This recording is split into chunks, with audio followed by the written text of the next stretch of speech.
नमस्कार, स्वागत है आपका एबीपी गंगा में। मैं हूं अवधेश। दोपहर के 3 बज गए हैं। आप देख रहे हैं उत्तर मागे प्रदेश, और उत्तर मागे प्रदेश में आज हम बात करेंगे समाजवादी पार्टी के। अखिलेश यादव तीसरी बार सपा के राष्ट्रीय अध्यक्ष बने हैं। सपा के राष्ट्रीय अधिवेशन में इस बात का ऐलान हुआ। अखिलेश के राष्ट्रीय अध्यक्ष बनने से यह बात साफ है कि लोकसभा 2024 की कमान अखिलेश के हाथ में ही होगी। और इस संगठनात्मक कार्रवाई के पूरे होने के बाद क्या समाजवादी पार्टी मजबूती से आगे बढ़ेगी, इस पर जो सत्ता पक्ष है वो किस तरीके से अपनी राय रख रहा है, और 2024 की जंग में सपा की साइकिल कितनी तेजी से अब भागेगी, यह उत्तर मांग रहे हैं।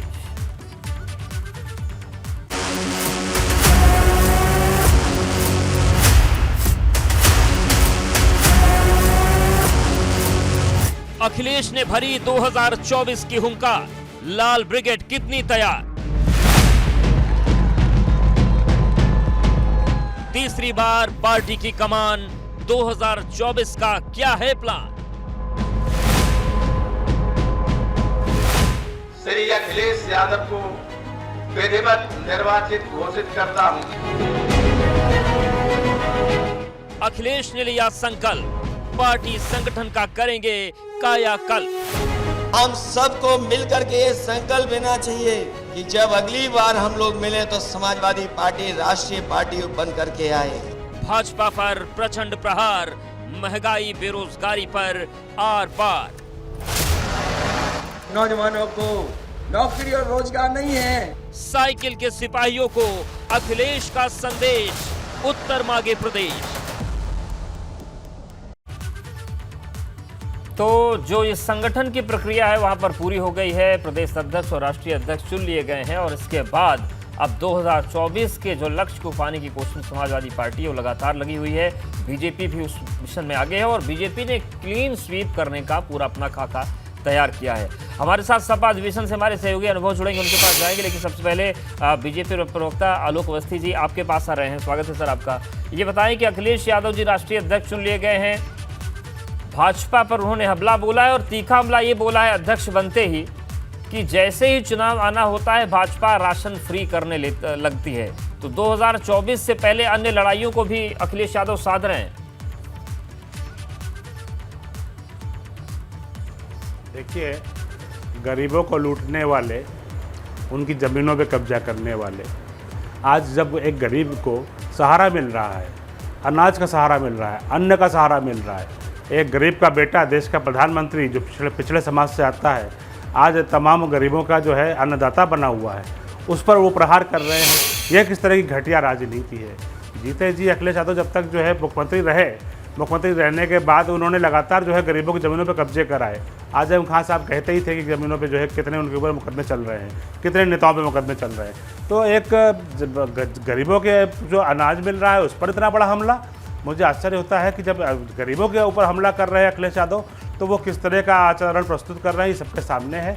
दूसरी बात, परिवारवाद की पार्टी रही है श्रीमान अखिलेश यादव जी की, तो अखिलेश यादव जी खुद ही पर्चा भरते हैं, खुद ही पर्चे की जांच करते हैं, पर्चा जांच करने के बाद उसको सही पाते हैं और फिर अपने को ही प्रत्याशी घोषित कर देते हैं। तो घूम फिर करके परिवारवाद की पार्टी परिवार के नेता के पास ही सकता है, चाहे वो लालू यादव जी हो, चाहे अखिलेश यादव जी हो। सर्वसम्मति से उनको अध्यक्ष निर्वाचित किया गया।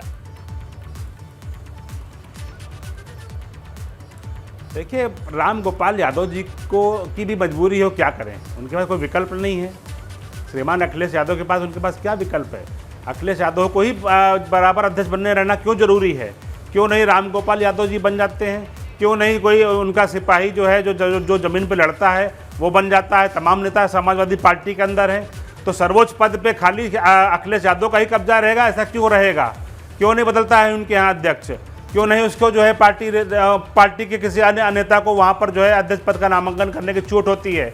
आपने देखा है किस तरह से अखिलेश यादव जी के खिलाफ कोई नामांकन तक नहीं आया। तो यह एक तरह की तानाशाही है। परिवारवाद की पार्टियां हैं, सामंतशाही व्यवस्था है, उनको दिन दुनिया से कोई मतलब नहीं है, उन्हें सिर्फ अपनी पार्टी, अपना पेट देखना है। उन्होंने कभी भी जो है जनता के लिए कुछ नहीं किया है। सत्ता में जब उनको मौका मिला, 5 साल का मौका मिला, 5 साल का मौका मिलने के बाद भी उन्होंने घूम फिर कर परिवार को ही बढ़ाया, परिवार का ही फायदा किया। जिनसे वोट लेकर के आए तो उनको क्या दिया है वो। तो ये सीधी सी बात है, अखिलेश यादव जी परिवार के अलावा कहीं जा नहीं सकते हैं, और वो परिवार के नाते, मुखिया के नाते वो स्वयं अध्यक्ष बन गए हैं। अब उनकी पार्टी है, वो उनकी पार्टी उसी तरह से चलती है, लेकिन जनता जानती है, जनता इसीलिए उनको जवाब बराबर उनको हाशिए पर रखती है। बिल्कुल, जनता जवाब देगी। और सीधे अब सपा अधिवेशन स्थल का रुख कर लेते हैं। अनुभव हमारे साथ जुड़े हैं। अनुभव, जो बात आलोक जी कह रहे हैं वो सवाल तो उठेगा कि अगर कोई विपक्ष में नामांकन भी नहीं कर रहा है तो औपचारिकता भी इस बात की पूरी नहीं हो रही कि चुनाव हुआ और सर्वसम्मति से चुन भी लिए गए। क्या माहौल है वहां पर अधिवेशन स्थल पर? कार्यकर्ताओं की क्या प्रतिक्रिया है नए अध्यक्ष को पाकर?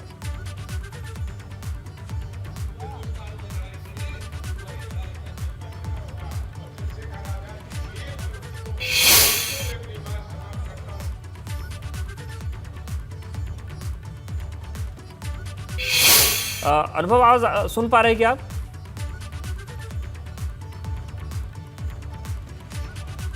तो अनुभव के पास जाएंगे, लेकिन देखिए 2024 में चुनौतियां बहुत सारी हैं। शिवपाल यादव से होने वाले नुकसान की भरपाई करनी है। इसके अलावा 2024 का जो लक्ष्य है, भारतीय जनता पार्टी जैसी पार्टी से लड़ना है जो हर वक्त चुनावी मोड में रहती है। मिशन उनका क्लीन स्वीप का बन चुका है। आलोक जी, अब अनुभव के पास जाएंगे, वहां पर जो कार्यकर्ता उनकी प्रतिक्रिया जानेंगे, लेकिन ये बताइए कि अखिलेश यादव के सामने केवल लक्ष्य ये नहीं है कि 2024 में हमें जीतना है, खासतौर से यूपी, राष्ट्रीय पार्टी बनने का लक्ष्य भी वो स्थापित कर रहे हैं। तो ये जो लक्ष्य बड़े रखे गए हैं, क्या आप मानते हैं कि ये जो लक्ष्य बड़े हैं कहीं ना कहीं थोड़ी बहुत चुनौती खड़ी करेंगे आप लोगों के लिए, क्योंकि पार्टी के सारे कार्यकर्ता मजबूती से लगेंगे फिर इसमें? अवधेश जी, हर राजनीतिक पार्टी को अपना कार्यक्रम तय करने की आज़ादी है, जनता के सामने जानने की आज़ादी है। जनता उन पर कितना भरोसा करती है, यह उनकी विश्वसनीयता पे फर्क पड़ता है।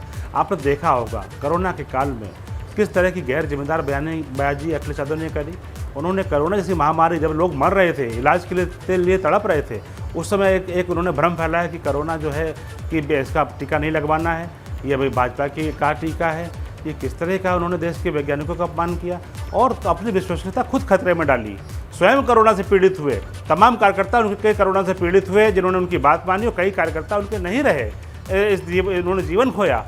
तो इस तरह का गैर जिम्मेदार नेता और वो विश्वसनीयता, उसका आप बात देखिए। आप हर चुनाव अखिलेश यादव क्यों हार रहे हैं?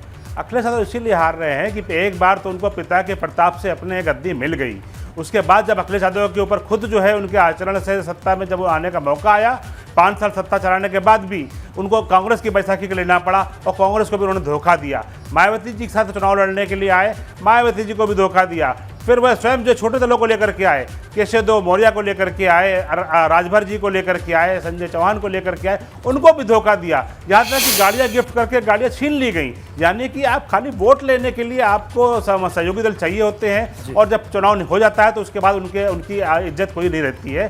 तो इस तरह का आचरण जब आप करेंगे तो ये जनता के सामने दिखता है। आजकल 24 घंटे मीडिया जो है, सोशल मीडिया बराबर जो है नजर रखता है और जनता बराबर संवाद करके देखती रहती है। बिल्कुल, अखिलेश यादव जी जो करते हैं बहुत जनता देख रही है, इसीलिए उनको हाशिए पर रखा हुआ है। बिल्कुल। अनुभव, आपके पास आ रहे हैं, ये बताइए कि अधिवेशन में इस वक्त क्या चल रहा है, और सवाल सीधे उठ गया है बीजेपी की तरफ से कि जब कोई प्रत्याशी विपक्ष में था ही नहीं तो ये कैसा निर्वाचन है, और जो कार्यकर्ता है उनकी क्या राय है अपने नए अध्यक्ष को लेकर? तीसरी बार अखिलेश जी बन गए हैं, किस तरीके की तैयारी है?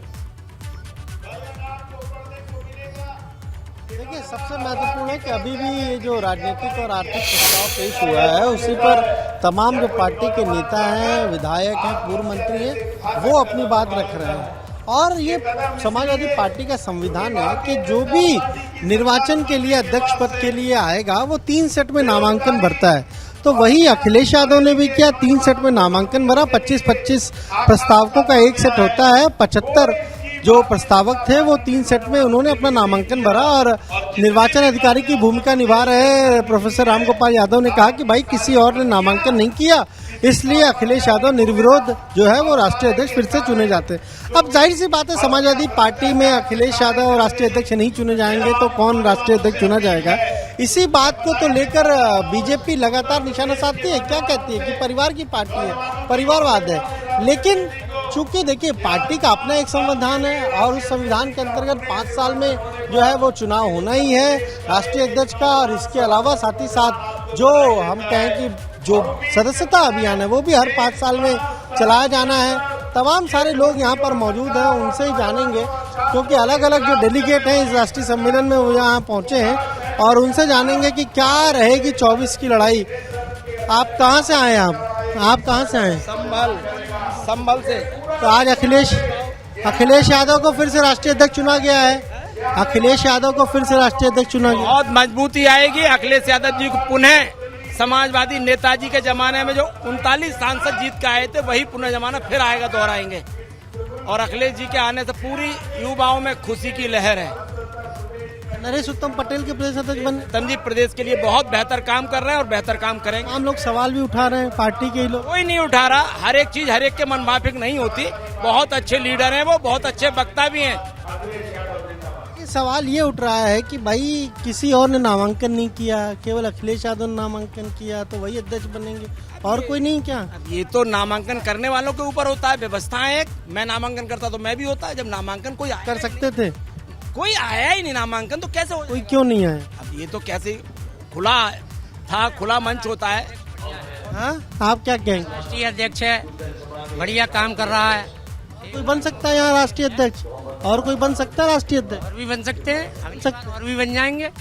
क्या बात है, जब इस समय बढ़िया काम है, उनकी जरूरत है। भाजपा में पिछले हफ्ते राष्ट्रीय अध्यक्ष का चुनाव हो गया, क्या मीडिया को पता है? क्या भाजपा के मंडल अध्यक्ष ने एक पोस्टर लगाए हैं, वो तो बधाई देने में आप कह रहे हैं कि आप भी भर सकते हैं।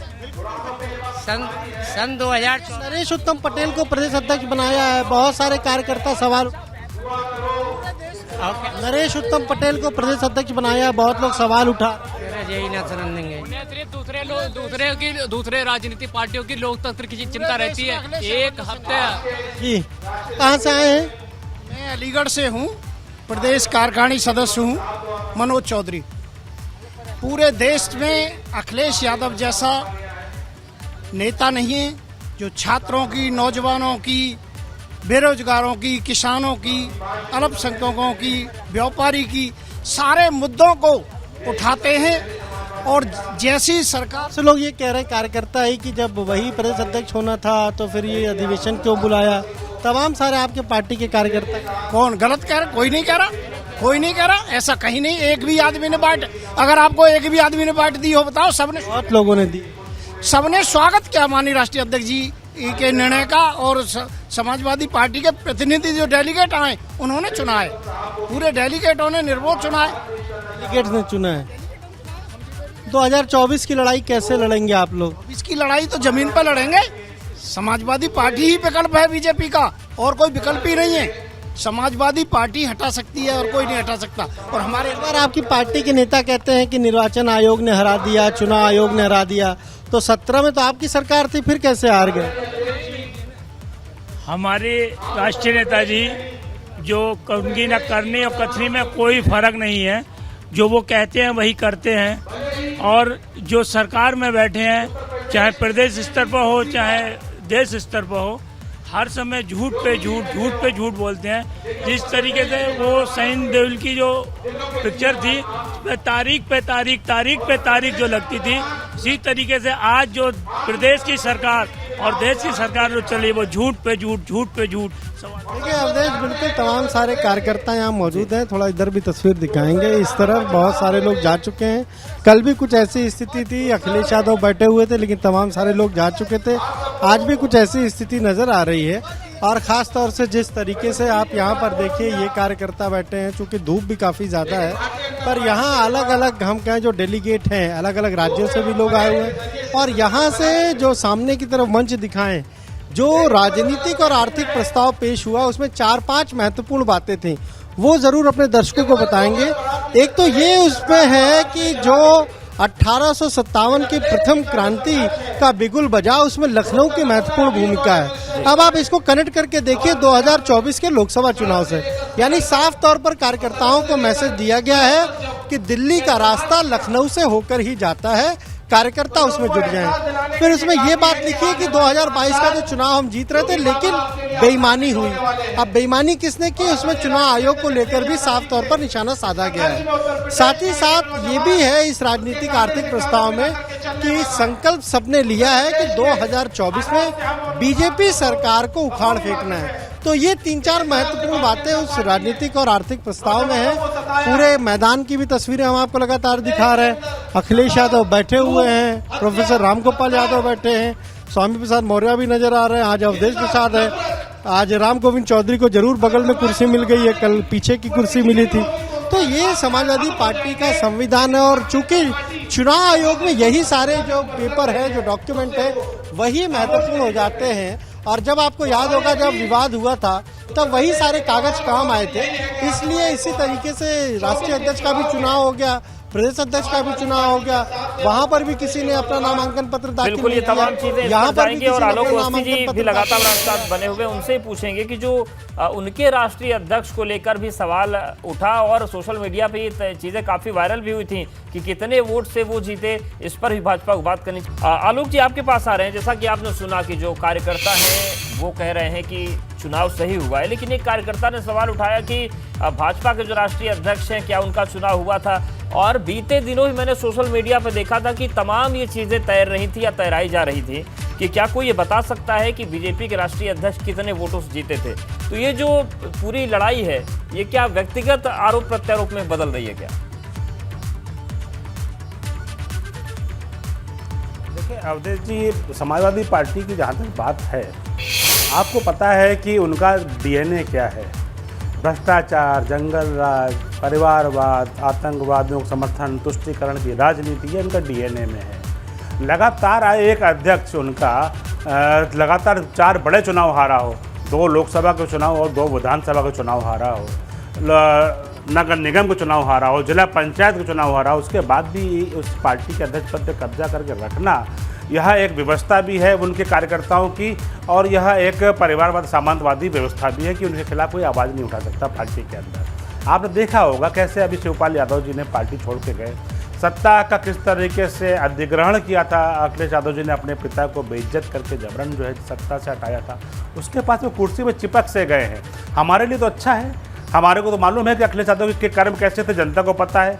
जितना अखिलेश यादव नेता बन के बने रहेंगे, हमारे लिए उनसे लड़ाई करना अच्छा है, क्योंकि उनकी कमियों को हम उजागर करते रहेंगे और जनता के बीच में हम अपनी सेवा जो कर रहे हैं, जनता की, गरीब जनता के आंसू पोंछने की काम हम जो कर रहे हैं, उसमें हम उनसे कोसों आगे हैं। रही बात, उन्होंने भारतीय जनता पार्टी के अध्यक्ष के चुनाव की बात करी है। हमारे एक पूरी प्रक्रिया है। हम पहले जो है हमारी सदस्यता होती है, सदस्यता के बाद हमारे मंडलों के चुनाव होते हैं, जिले के चुनाव होते हैं, क्षेत्र के चुनाव होते हैं, फिर प्रदेश अध्यक्षों के चुनाव होते हैं। 2/3 प्रदेश के अध्यक्ष जब बन जाते हैं तब राष्ट्रीय अध्यक्ष का चुनाव होता है। ये एक पूरी प्रक्रिया है और उस वक्त पूरा पालन किया जाता है। तो अखिलेश यादव जी और किस तरीके से हमारे यहाँ कोई अध्यक्ष जो है लगातार 4 बार या 5 बार से नहीं कोई बैठता है। हमारे यहाँ 2 टर्म से अधिक किसी अध्यक्ष को नहीं मिलने की परिपाटी रही है। लगातार अध्यक्ष बदलते रहे हैं और हमारे यहाँ अगला अध्यक्ष कौन होगा यह भी आपको नहीं बता सकते हैं, लेकिन श्रीमान अखिलेश यादव जी के यहाँ आप बता सकते हैं कि श्रीमान अखिलेश यादव के अलावा कोई और अध्यक्ष नहीं हो सकता है। कांग्रेस में भी आप देख रहे हैं किस तरीके से जो है सोनिया गांधी जी के बाद राहुल गांधी अध्यक्ष बने और आज वो नया अध्यक्ष नहीं चुन पा रहे हैं। जो समाजवादी पार्टी के कार्यकर्ता नेता है वो ये कहते हैं कि यूथ आइकन है अखिलेश यादव, और जो राजनीति बदल रही है युवाओं की, उसमें एक ट्रम्प कार्ड होंगे आने वाले 2024 चुनाव में अखिलेश यादव। देखिए, यूथ आइकॉन उम्र के हिसाब से अगर वो अपने को कहते हैं तो मुझे नहीं लगता है कि वो योगी आदित्यनाथ जी से कोई बहुत बड़े हैं या बहुत छोटे हैं, लगभग समकक्ष के हैं। योगी आदित्यनाथ जी और उनमें बेहद जमीन आसमान का अंतर है। युवाओं की जहाँ तक बात आती है तो सबसे पहले हम उसको रोजगार को, और उनको हम, आपके पास कोई आंकड़ा है तो सरकारी नौकरी का एक आंकड़ा है जो कि प्रूफ करता है। 2 लाख नौकरी जो है श्रीमान अखिलेश यादव अपने मुख्यमंत्री काल में दे पाए थे। 5 भर्ती बोर्ड जिसमें एक ही जाति के अध्यक्ष थे भंग किए गए थे और उन्होंने घूम के भ्रष्टाचार करके उनको जो है नौकरियां दी थी। योगी आदित्यनाथ जी के पहले कार्यकाल में हमने 5.5 लाख नौकरियां जो हैं दी हैं, ऑन रिकॉर्ड है, और कहीं भ्रष्टाचार की कोई बात नहीं आई। कोई भी भर्ती बोर्ड भंग नहीं हुआ। जो योग्य उम्मीदवार थे उनको नौकरी मिली, उनके मेरिट के आधार पर मिली है। तो युवा जो है ईमानदारी से चाहता है, युवा अपने भविष्य से खिलवाड़ करने वाले नेता को नहीं चाहता है। इसीलिए युवाओं ने मिल आगे बढ़ करके योगी आदित्यनाथ जी को वोट दिया है। अखिलेश यादव जी के लिए दूर के ढोल सुहावने हैं। उनको पहले अपने कामों से, अपने आचरण से शुद्ध करना पड़ेगा। पार्ट टाइम पॉलिटिशियन करके 6 महीने पहले चुनाव सक्रिय होते हैं, उसके बाद वो विदेश घूमने चले जाते हैं, महलों में रहते हैं, विदेशी गाड़ियों में चलते हैं, और उनका जमीन के से जुड़े हुए गरीब जनता से क्या लेना देना है। तो ये सबसे बड़ी उनकी हार का कारण है। मेरा अपना यही आकलन है। ठीक, आपका आकलन है। एक बार फिर शुरू करते हैं सपा अधिवेशन का अनुभव, क्या क्या टारगेट रखे जा रहे हैं, क्योंकि 2024 कोई बहुत दूर है नहीं और पूरी जो लड़ाई है वो एकदम नाक पर आ गई है।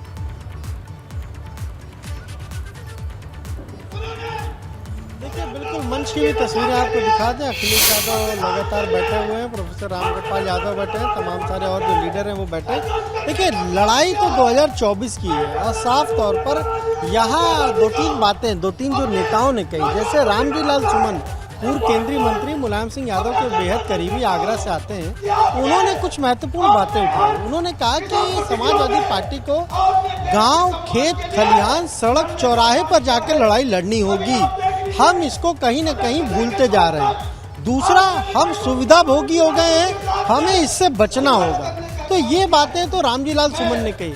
अबू आसिम आजमी की अगर बात करें तो अबू आसिम आजमी ने कहा कि अखिलेश यादव को पूरे देश में निकलना चाहिए और पार्टी को अगर राष्ट्रीय पार्टी का दर्जा दिलाना है तो अखिलेश यादव को खुद हर राज्य में जाना चाहिए और वहां के लिए ऑब्जर्वर नियुक्त करने चाहिए, क्योंकि अखिलेश यादव ने इसी मंच से कहा था कि मुलायम सिंह यादव भी चाहते थे कि पार्टी राष्ट्रीय पार्टी बने। अब हमें बिल्कुल राष्ट्रीय पार्टी बने, लेकिन जमीन जुटना पर जाना होगा, तो क्योंकि यही आरोप सत्ता पक्ष भी लगाता है कि जमीन पर जाते नहीं है, एसी कमरे में बैठकर काम करते हैं। उनके सहयोगी भी आरोप लगाते रहे। तो अब देखने वाली बात होगी कि राजनीति कैसे बदलती है और बदलती भी है या नहीं बदलती। शुक्रिया आपका अनुभव, और आलोक जी आपका भी बहुत धन्यवाद हमारे साथ जुड़ने के लिए, अपना वक्त देने के लिए। तो ये पूरी तस्वीर है, राष्ट्रीय अध्यक्ष चुन लिए गए हैं, सपा के प्रदेश अध्यक्ष चुन लिए गए हैं, निशाना है 2024 पर और दल को राष्ट्रीय बनाने पर। अब वक्त में क्या होगा आगे, ये देखने वाली बात है। उत्तरांचल प्रदेश फिलहाल